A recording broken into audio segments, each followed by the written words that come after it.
Assalamualaikum warahmatullahi wabarakatuh. Perkenalkan, nama saya Muhammad Fikri Haikal dari kelas B DKV. Kali ini saya akan mempresentasikan materi metodologi desain pertemuan keempat. Apa itu yang dimaksud creative thinking? Creative thinking dapat diartikan sebagai kemampuan untuk berpikir secara luas dan bahkan di luar kebiasaan. Kreativitas dalam seorang individu ditunjukkan dari kemampuannya melihat berbagai sisi. Istilah keren untuk seseorang yang mampu berpikir secara kreatif adalah out of the box. Menelurkan ide dan gagasan yang out of the box adalah skill istimewa. Buah pemikiran di luar batas tersebut tentunya akan bermanfaat.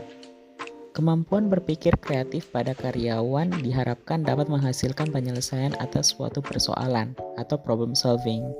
Dalam lingkup perusahaan, orang-orang dengan jabatan setingkat manajer atau di atasnya umumnya memiliki cara berpikir yang kreatif. Menurut website thebalancecareers.com, ada 5 keterampilan dari creative thinking yang perlu kita ketahui dan pelajari. 1. Keterampilan analitik atau analytical. 2. Keterampilan dalam berpikir secara terbuka atau open-minded. 3. Keterampilan penyelesaian masalah yang baik atau problem solving. 4. Keterampilan dalam berorganisasi atau organization. 5. Keterampilan dalam berkomunikasi atau communication. Apa saja contoh-contoh creative thinking? Kenyataannya, contoh creative thinking bisa bermacam-macam loh, rekan-rekan.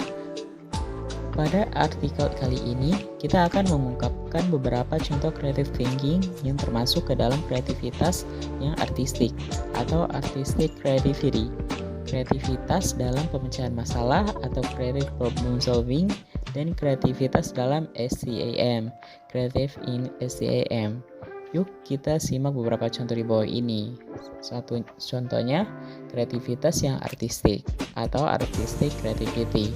Menyusun dialog atau skrip untuk iklan televisi atau radio, membuat kemasan untuk suatu produk, merancang logo untuk produk atau layanan jasa dalam suatu perusahaan, menyusun rencana pembelajaran untuk peserta kelas atau kelas online, merancang desain pakaian masa kini, dan membuat poster atau flyer untuk promosi suatu acara dan lain sebagainya.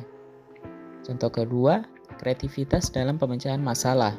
Mengidentifikasi cara untuk memotong biaya selama krisis anggaran, menyarankan cara komunikasi baru untuk menyelesaikan konflik antar karyawan, menyarankan cara-cara baru untuk meningkatkan layanan pelanggan, menyarankan prosedur baru untuk meningkatkan kualitas kerja karyawan, brainstorming cara untuk memotong penggunaan energi yang berlebihan, brainstorming untuk menetapkan strategi kerja baru pada tahun berikutnya, dan lain sebagainya. Dan contoh terakhir, kreativitas dalam STAM. Sebelumnya, kita perlu tahu dulu apa yang dimaksud dengan STAM. Dalam bidang STEM adalah singkatan dari Sains, Teknologi, Teknik, and Matematika. Nah, berikut ini adalah beberapa contoh creative thinking dalam bidang STEM. Menyusun program komputer untuk mengotomatiskan proses pembelajaran, merancang platform media sosial untuk ponsel pintar, menemukan obat baru yang ampuh untuk mengobati kanker, mengidentifikasi cara-cara baru untuk meningkatkan jumlah pendonor darah, merancang penemuan baru yang berguna untuk robot masa depan, dan lain sebagainya. Itulah tadi presentasi dari saya. Lebih dan kurangnya mohon dimaafkan. Terima kasih. Wassalamualaikum warahmatullahi wabarakatuh.